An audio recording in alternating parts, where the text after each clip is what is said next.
Good evening, everyone. Hello.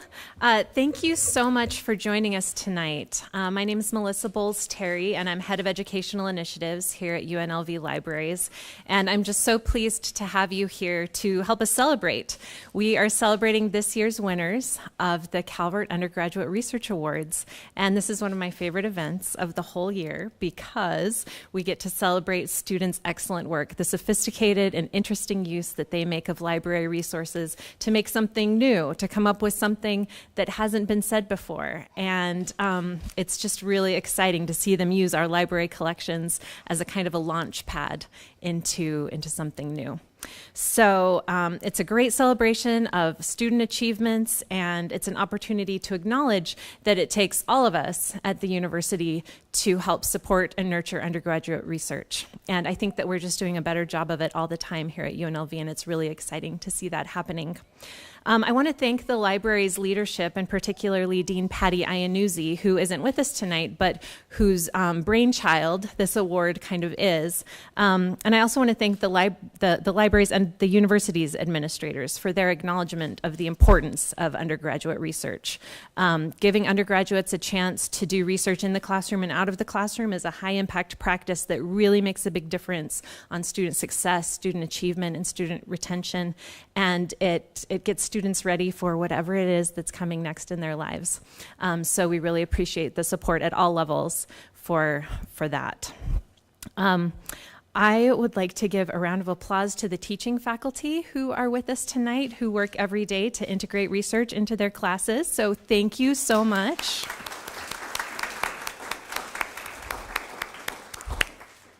I'd also like to give a hand to the library faculty who work hand in hand with the teaching faculty and work one-on-one with students and small groups with students to help them get access to the resources they need and make interesting use of them. So thank you, librarians. Wonderful. Thanks to those of you who are here. There are also family members who I know have made this research possible. So thanks to you. Big hand. All right, and I'll acknowledge the award committee members who managed the promotion and application process for this award. Kate Wintrell, Roseanne Matola, and Andrea Worth were all very important in making this all happen. And finally, the students, librarians, and faculty who volunteered as judges this year. Some of them are with us tonight. Some of them didn't make it, but the work that they did was really hard. We had really excellent submissions, 16 different submissions from departments all across campus, and they were very high quality. So I have to tell you, the applications, the submissions that rose to the top were really fantastic. The judges were very conscientious about reading carefully and making these decisions. So I just want to thank Jory Beck, Dan Bubb, A.L. Carson, Mark Lenker, Heather Lusty, Matthew Murray, Kim Nels, Allison Sloat, Katya Uriarte, and Greg Volker. They really did a great job. So thanks to our judges.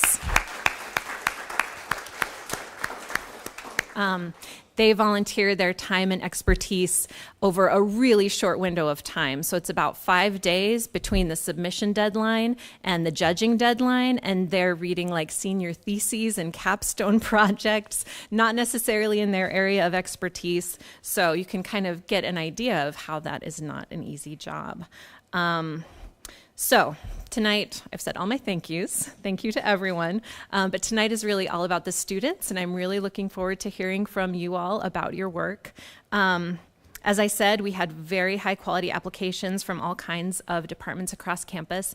And I just want to tell all of you that the students who submit their work for this award don't just turn in that final paper or product. We also ask them to submit a reflective essay that tells us about their research process. And it's always very interesting to learn how they used their resources.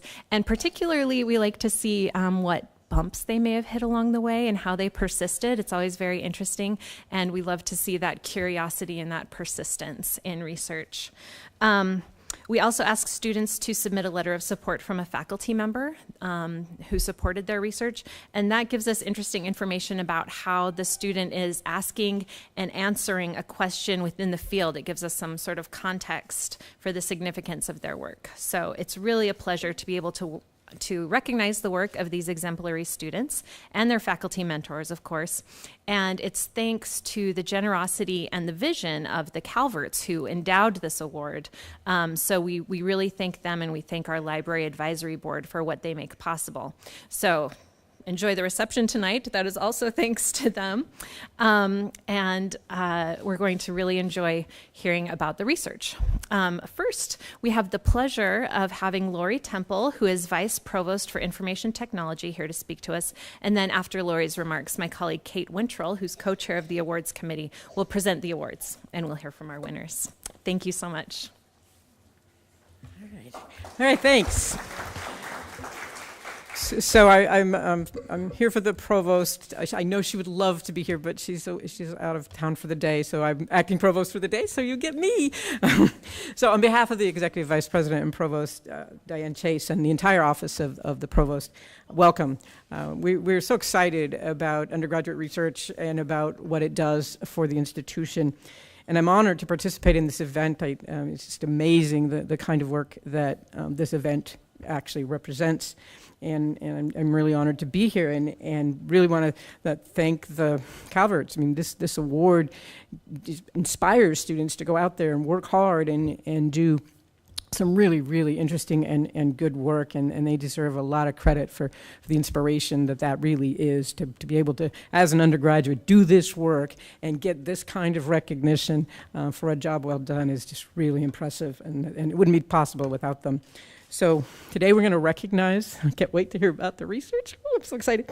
I am an IT person. Well, not really. I'm a professor in psychology, actually. But I missed the lab. I missed the classroom. So this is really a special honor for me, because I used to have a lab and I used to have students and I used to do research, and now I worry about networks and email and so this is way fun.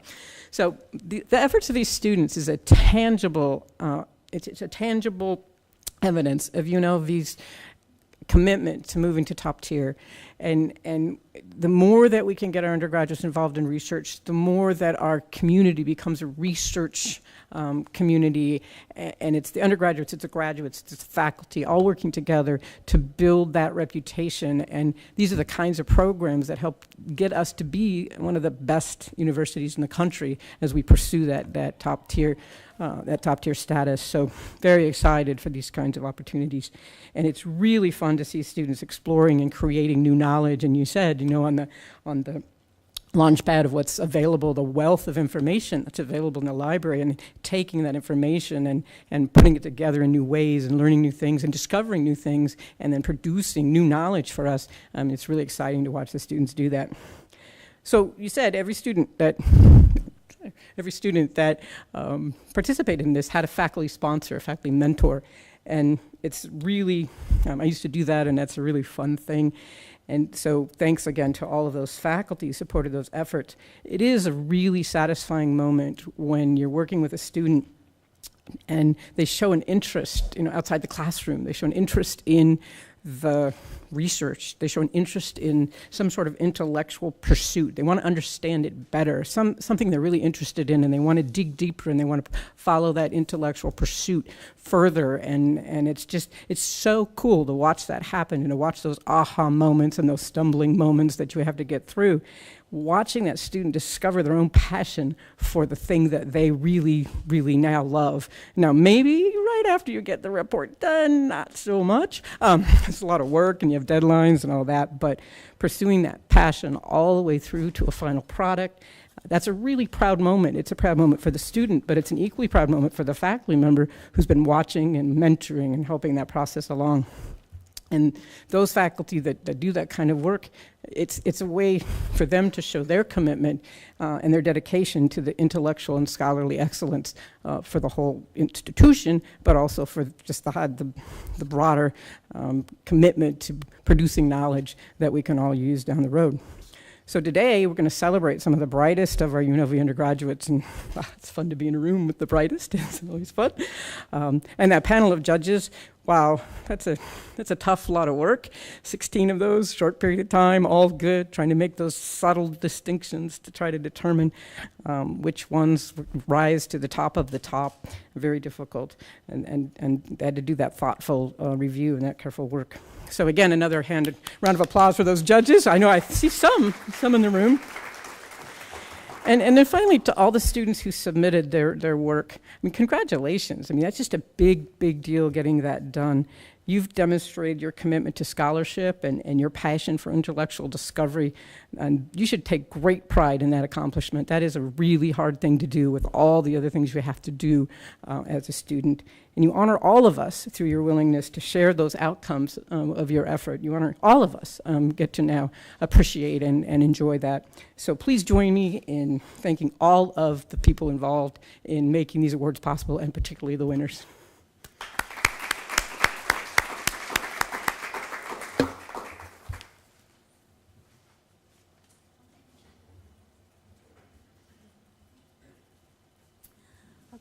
Good evening, everyone.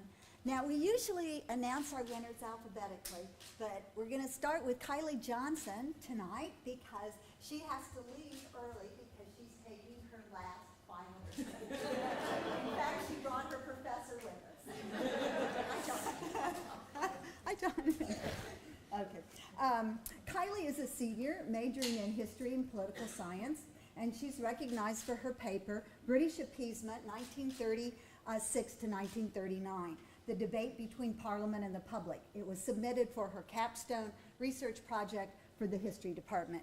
Dr. Michelle Toussaint, Kylie's faculty sponsor, described her project as a much studied but little understood policy of British appeasement of Hitler in the years leading up to World War II. And she produced a nuanced and historiographically rich account of the domestic and international context of the failed attempt to stop a world war in the 1930s. Dr. Toussaint also commented on Kylie's sophistication and originality in using a wide range of materials, both primary and secondary sources, including the British Parliamentary Papers, the Winston Churchill Papers from Cambridge University, the London Times Digital Archives, as well as articles from databases such as JSTOR and books from the Stackett League. According to Dr. Toussaint, examining such primary sources allowed Kylie to understand the scope and leadership struggles that faced the British politicians in their dealings with Hitler. By analyzing key terms from the sources, Kylie was able to focus on the debate between Parliament and public over the idea of appeasement. Now, describing Kylie as one of our most promising undergraduate researchers, Dr. Toussaint said, Kylie's research raises important questions about war, diplomacy, and statecraft. Kylie will be attending Fresno Pacific University this fall and work towards a master's degree in teaching. Right? Kylie.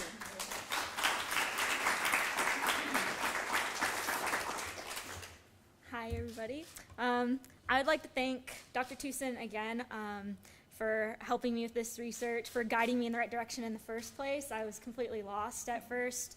I knew I wanted to do something on World War II, didn't know where to go with it, didn't want to do something that was too overdone, and she kind of limited me and kind of gently shoved me in a direction that led me to British appeasement. So I'd also like to thank Dr. Jajak in the history department for teaching me how to write a historical paper, period, because I had no idea how to use Chicago manual style, no idea how to do citations, no idea how to read historical sources, and so she was really key in my learning for that.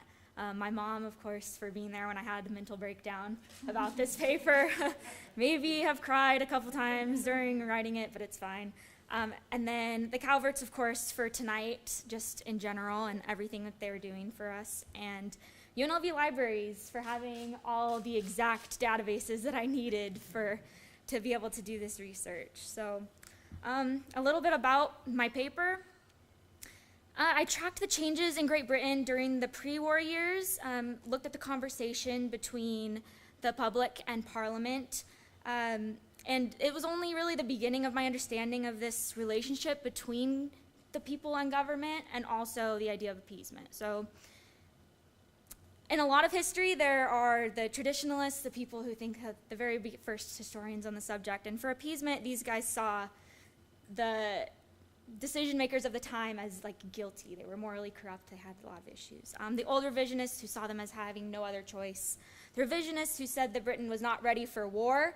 The new revisionists who said, what is appeasement? What are we even looking at right here? Because there's no solid definition for it. And when I was going through my research, I found that there are now many definitions for it. So by the end of it, I kind of qualified myself as a super new revisionist because I'm taking these definitions from all these different historians and I'm trying to find the one that I think encompasses everything but is also narrow enough to look at this subject that is so heavily studied.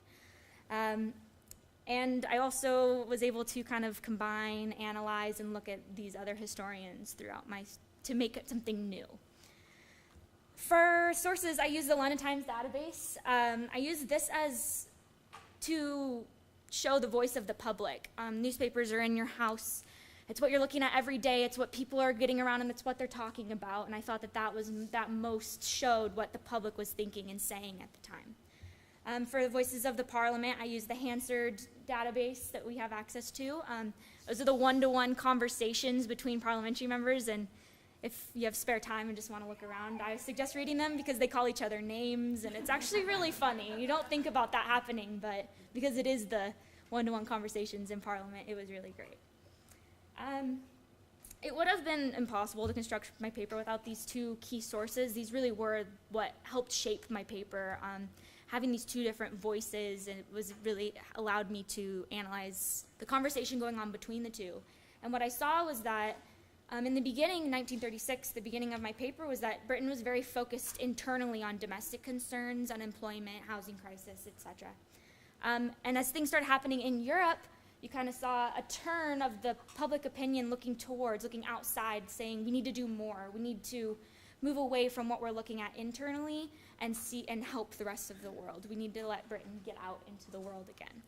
And through the London Times articles, I saw that public opinion changing. And then you could start seeing it change in Parliament. And it got more and more complicated from there. So what happened was source overload. I had too much. I didn't know what to do with it. The paper was only so long, and I had to cut back a lot. But I think what turned out ended up getting the story across. And the paper, I think, is only the beginning of this direction of the research because it gets more complicated. There was debates within Parliament, not just between Parliament and the public, and it just goes on and on. So that's it. Yeah.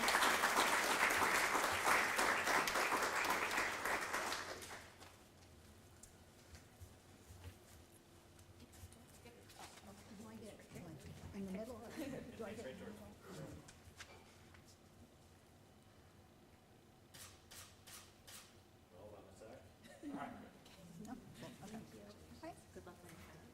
Yeah, good luck on your final.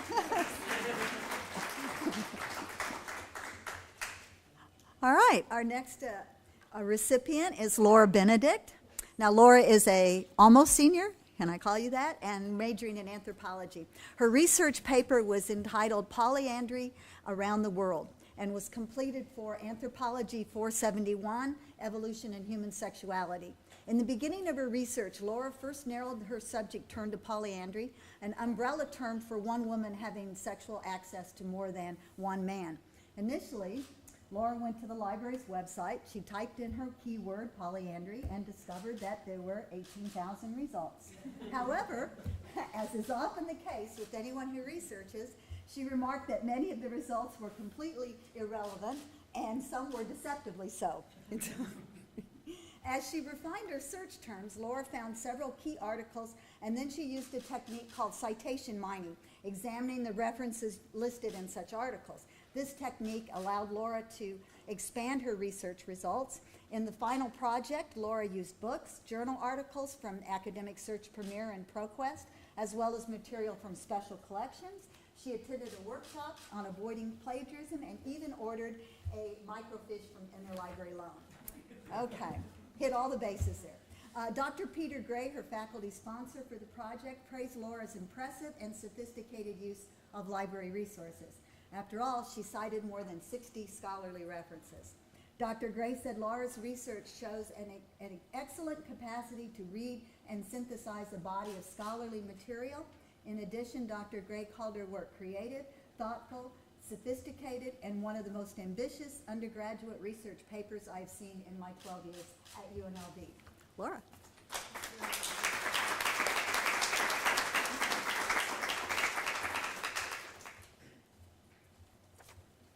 Thank you all for being here. And thank you, first of all, to Lance and Elena Calvert for their generous donation. And because of this award, I put more effort into the essay. I learned more, and I wouldn't be here without that, of course.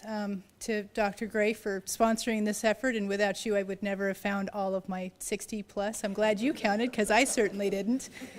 And I would have been satisfied with good enough. But I truly learned more about this subject because of you, and the Calverts, of course. And, of course, to my husband for supporting me always, even when I'm not researching. But when am I not researching? I'm always researching. So polyandry, as was stating, is the sexual access of one woman to more than one man. And when I began this research, I thought that it was exclusively the realm of poor brothers somewhere in the Himalayas. But I found that there are actually 6 styles of polyandry.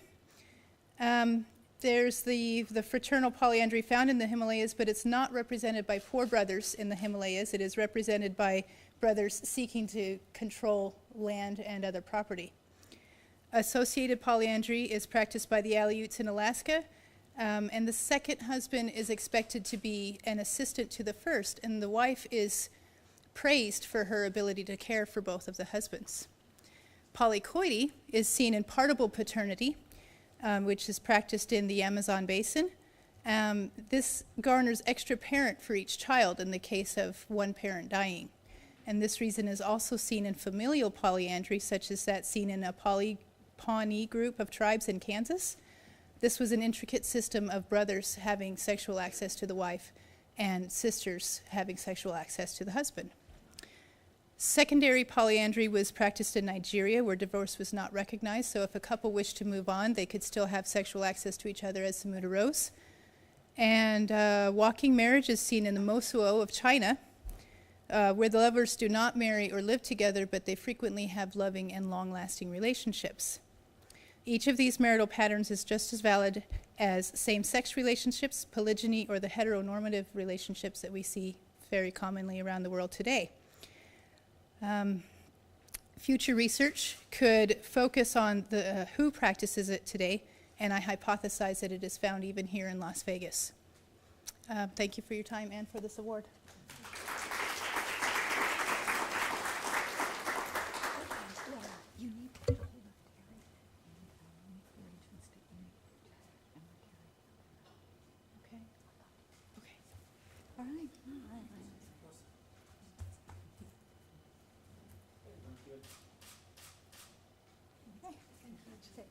Congratulations. Thank you. I'll get my papers out of the way.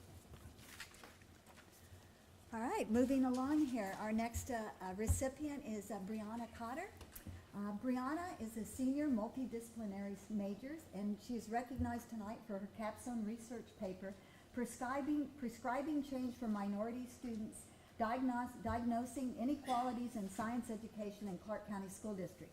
With sociology and biology as their 2 main disciplines, Brianna examined the correlation between the significant underrepresentation of racial minority groups in health and science-related fields and their overrepresentation of Black and Hispanic students in Title I or at-risk low-income schools.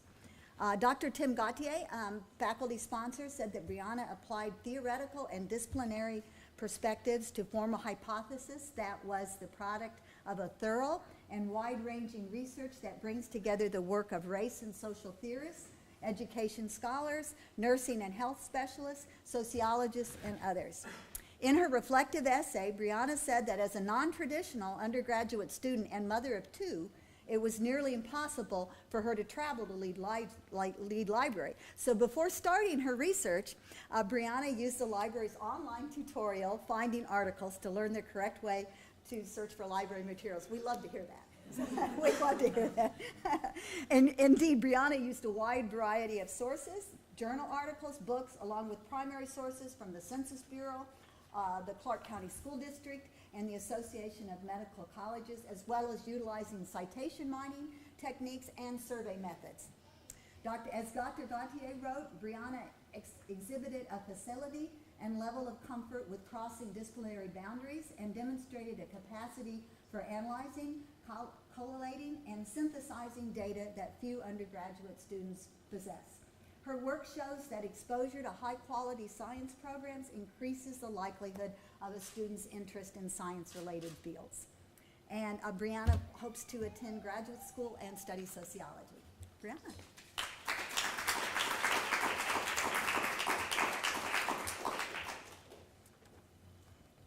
Good evening. It is a humble privilege to receive a 2017 University Libraries Lance and Elena Calvert Research Award.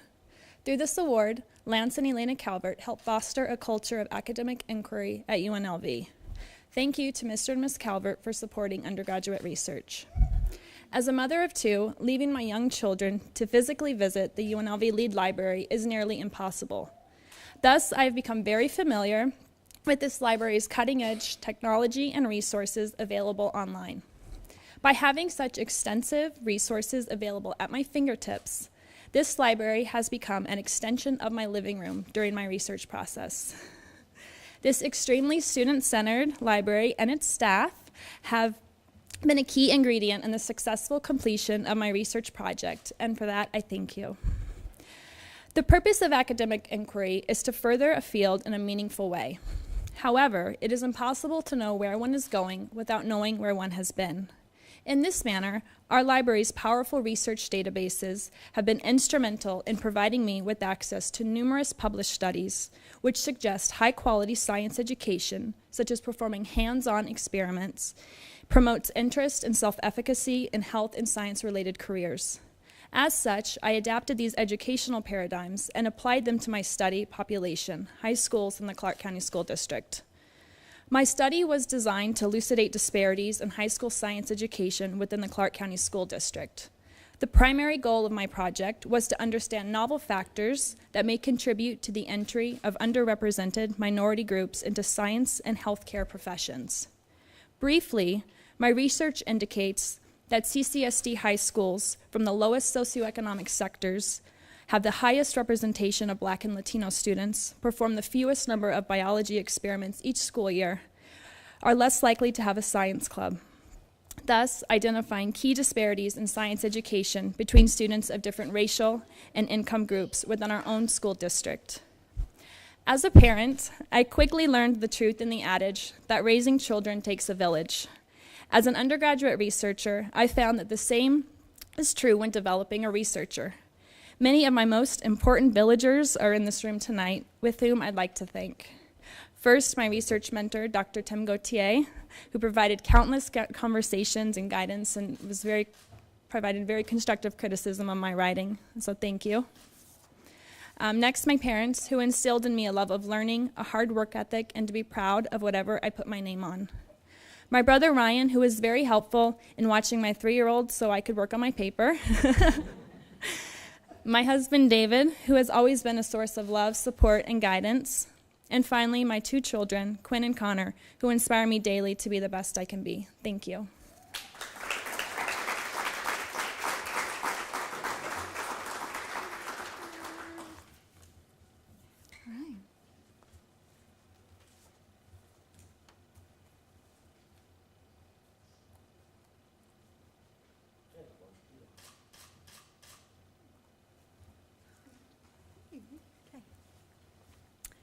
All right, our last recipient tonight is Claudia Chiang Lopez. And Claudia is an interdisciplinary and sociology senior, and she's recognized for her research paper, Barbie Doesn't Wear Bruises, Gendered Images of Anxiety and Avoidant Attachment Relationships in Film. This paper was completed for IDS capstone course. Now, Claudia admits to struggling at the start of her research, finding few resources on attachment styles in film, and then she realized that she would need to examine media effects, attachment styles, and film critical studies separately. And after collecting scholarly journal articles and books on the topic, Claudia was advised by her faculty sponsor to examine primary historical information. So then Claudia expanded her research beyond traditional materials, studied the lives of people who worked in the films, looked at reviews, interviews, films, scripts, and even a Rebel Yell newspaper from 1987. A visit to the urban studies librarian Susie Scarl led Claudia to such sources as the Harry Ransom Center at the University of Texas, a humanities research library that provides insight on the creative process. This center provided a little more esoteric sources, such as a 1957 interview with Gloria Swanson by Mike Wallace. So according to her faculty sponsor, Dr. Kendra Gage, Claudia went beyond the typical undergraduate research expectations and formulated a rubric based on her research and used meta-analysis of films. She analyzed 4 films: Sunset Boulevard, The Hustler, Sid and Nancy, and Maurice. Dr. Gage also commented that Claudia's ability to take her research and develop her own analysis shows outstanding research skills. And to quote, she beautifully applied her extensive research to an issue that many individuals grapple with and brought to light what has been under-examined. Now, Claudia plans to study for a master's degree in communication this fall at UNLV. Claudia.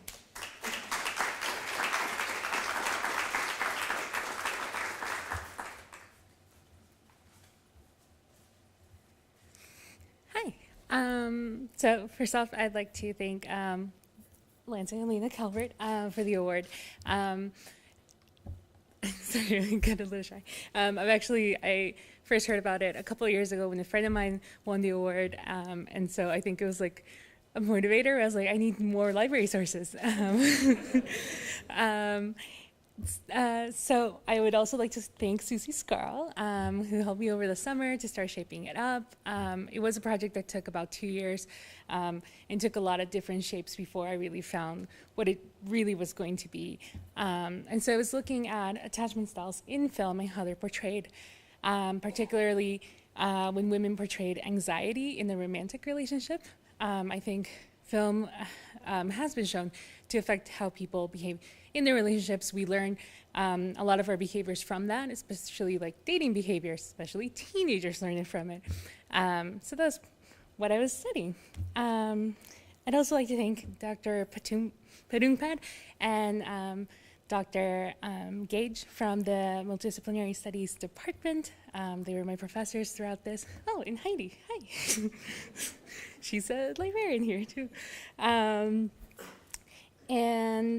the library, same, I had to go home a lot. I couldn't always be here, and sometimes, inspiration strikes you at like midnight, and you're like, oh, let me find out. So I used the library a lot at home. And finally, my family. Their support has been everything and really gave me the ability to do this kind of research. So thank you.